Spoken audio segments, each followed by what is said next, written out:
எல்லாருக்கும் வணக்கங்க. எல்லாரும் நல்லா இருக்கீங்களா? இன்றைக்கி நம்ம கண்ணம்மா சுலாக்கில் என்ன வீடியோ பார்க்க போகிறோம்னா, நம்ம ஒரு குட்டி விலாக் தாங்க இன்றைக்கி நம்ம பார்க்க போகிறோம். வீடியோவை ஸ்கிப் பண்ணாமல் பாருங்கள். நானும் எங்கள் சித்தியும் தான் வந்திருக்கோம். திண்டுக்கலுக்கு ஒரு வேலையாக வந்தோம். வேலையை முடிச்சுட்டு தெரிஞ்சவங்க பக்கத்தில் ஒரு கிராமத்தில் இருக்காங்க. அங்கே தான் வந்திருக்கோம். ஆட்டோவில் தான் வந்து இறங்கினோம். நல்லா குட்டி ஊர் தாங்க. நிறைய வீடெல்லாம் இருக்காது. அழகாக இருக்கும். சுற்றி காடு, தோட்டம், ஆடு மாடு மேய்கிறது, அந்த கோழி மேய்கிறது, இதெல்லாம் இருக்கும். நல்லாயிருக்கும் பார்க்குறதுக்கு. கிராமத்து வாழ்க்கை இப்படி தாங்க இருக்கும். கிராமத்து வாழ்க்கை பிடிக்கும்னா ஒரு லைக் பண்ணுங்கள். நல்லா பார்த்து என்ஜாய் பண்ணுங்கள். எப்படி இருக்குன்னு சொல்லுங்கள்.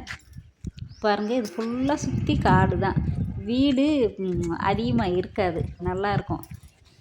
பைரவர் படுத்திருக்காரு பாருங்கள். வாங்க நம்ம அப்படியேவும் காட்டுக்குள்ளே போகலாம்.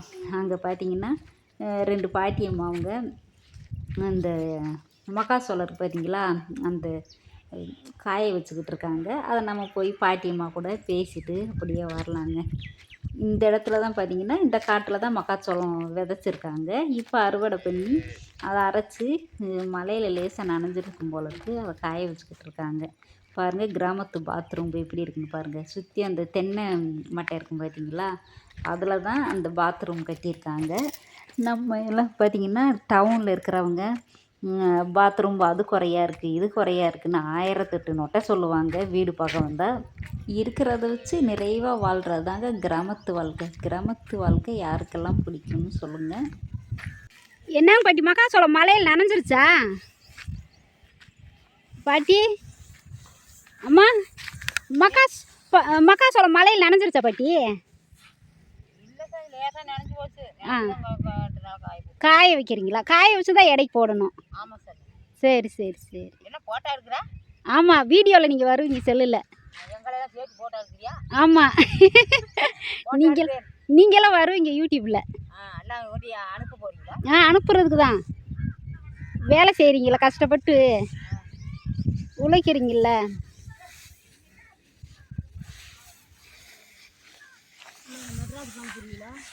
மெட்ராஸ்க்கு இல்லை பாட்டி, எல்லோரும் பார்ப்பாங்க. யூடியூப்பில் வருவீங்க நீங்கள். இப்போ செல்லில் எல்லோரும் பார்க்குறாங்கல்ல வீடியோ, அந்த மாதிரி நீங்களும் வருவீங்க, எல்லோரும் பார்ப்பாங்க.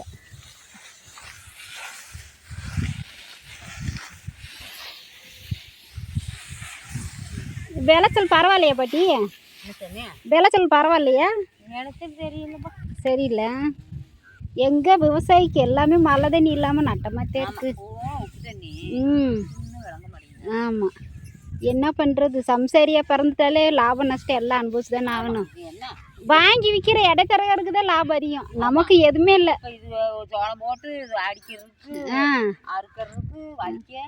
எல்லாத்துக்கும் கிண்டுறதுக்கு 7 ஆள். சம்பளம் என்னாச்சு? 350.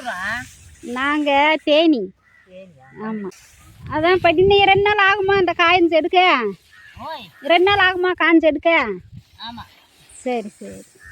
காய் வச்சு எடுத்து அதுக்கப்புறமா தான் எடைக்கு போட முடியும். மழை தான் நீ இல்லாமல் இப்படி இருக்கு, என்ன பண்ணுறாங்க? ஆனால் இந்த சலசலப்பு கேட்குதே கிண்டும் போதே. இந்த நீங்கள் கிண்டும் போதே சலசலப்பு கேட்குது கொஞ்சம் லேசாக. இன்னும் காயணும், இருந்தாலும் கொஞ்சம் லேசாக சலசலப்பு சவுண்டு கேட்குது. ஆமாம். சரிங்க பாட்டி, நாங்கள் இந்த கிளம்புறோம். சரி பாருங்க, வேலையை பாருங்க. சாணியெல்லாம் பார்த்தீங்கன்னா இந்த மொத்தமாக இந்த மாதிரி குழி தோண்டி போட்டு வச்சுருக்காங்க பாருங்கள். உரத்துக்கு, விவசாயத்துக்கு உரத்துக்கு போட்டு வச்சுருக்காங்க. கோழி பாருங்கள், கிண்டி அப்படியே மேயுது கோழி. அந்த சாணியெல்லாம் போட்டிருக்கு பாருங்கள், சாணம். அதையெல்லாம் கோழி கிளச்சி விடுது, சாப்பிடுது அந்த இறை. கிராமத்து வாழ்க்கை பிடிக்கும்னா லைக் பண்ணுங்க.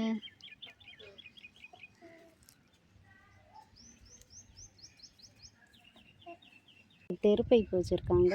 இங்கே வேஸ்ட்டாக போகிற தண்ணியில் வாழைக்கன்று இதெல்லாம் வச்சுருக்காங்க பாருங்கள். இப்போ அந்த மாடு எருவு இதெல்லாம் போட்டு வச்சுருக்காங்க எனக்குள்ளே.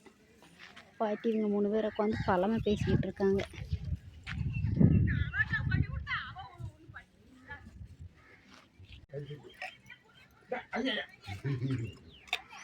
பாப்பா சாப்பிட்றியாடா? குட்டினியா பா வா சாப்பிடு. வா இந்த அத்தை கூட சாப்பிடு. பா வரியா? பா வாங்கிக்க. வாங்கிக்க. அப்படியா வா பாப்பா குழம்பு சாதம் சாப்பிடாது. அப்படி இதான் வர்றேங்க எங்கதான் கிடந்து இப்பதான் போன்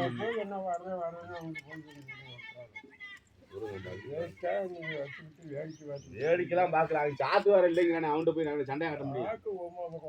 நேற்று கூட தான் போய் கேட்டு வரேன், சாத்து இல்லைன்ட்டாங்க. இன்னைக்கு தான் வரும்னாங்க.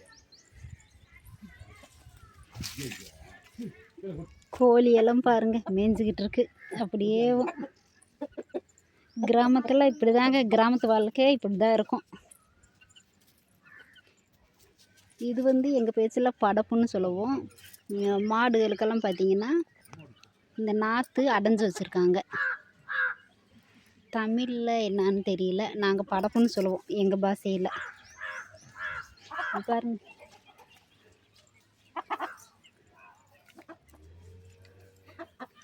கிராமத்து சைடில் தான் நாட்டுக்கோழியெல்லாம் நல்லா கிடைக்கும். இந்த மாதிரி இயற்கையான இடத்துல மேய்ஞ்சி அந்த கோழி நம்ம சாப்பிட்டோம்னா தான் நல்லா டேஸ்ட்டாகவும் இருக்கும். வெட்டா வெளியில் இந்த மாதிரி இருக்கிற கோழியில் தான் நம்ம சாப்பிடணும். எங்கள் பாப்பா ஒரு குட்டி பாப்பா இருக்குங்க, சாப்பிட சித்தி கூப்பிட்டுக்கிட்டு இருக்காங்க.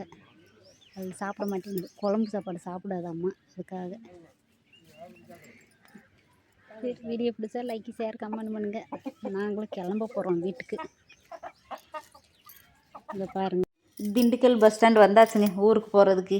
நீ தேனி பஸ் ஏறுறதுக்கு நம்ம போகணும். நானும் சித்தியும் அங்கே தான் போயிட்டுருக்கோம். லைட்டாக சரி உங்கள்கிட்ட காமிக்கலாமேன்னு பாருங்கள். இதுதான் திண்டுக்கல் பஸ் ஸ்டாண்டு, பெரிய பஸ் ஸ்டாண்டாக இருக்குது.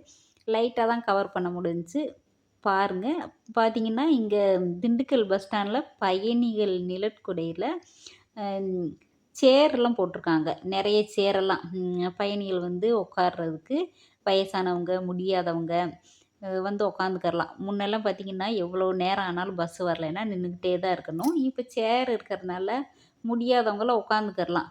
பரவாயில்ல பாருங்கள், நிறைய பேர் உட்காந்துருக்காங்க. இந்த வசதி உங்கள் ஊர் சைடும் இந்த மாதிரி சேர் போட்டிருக்காங்களா என்னான்னு சொல்லுங்கள் உங்கள் ஏரியாவில். நல்ல திட்டம் தான், கவர்மெண்ட்டுக்கு நன்றி சொல்லிக்கிறலாம். நாங்களும் தேனி பஸ்ஸு ஏற போகிறோங்க. வீடியோ பிடிச்சா லைக்கு ஷேர் கமெண்ட் பண்ணுங்க. பாய், நன்றி.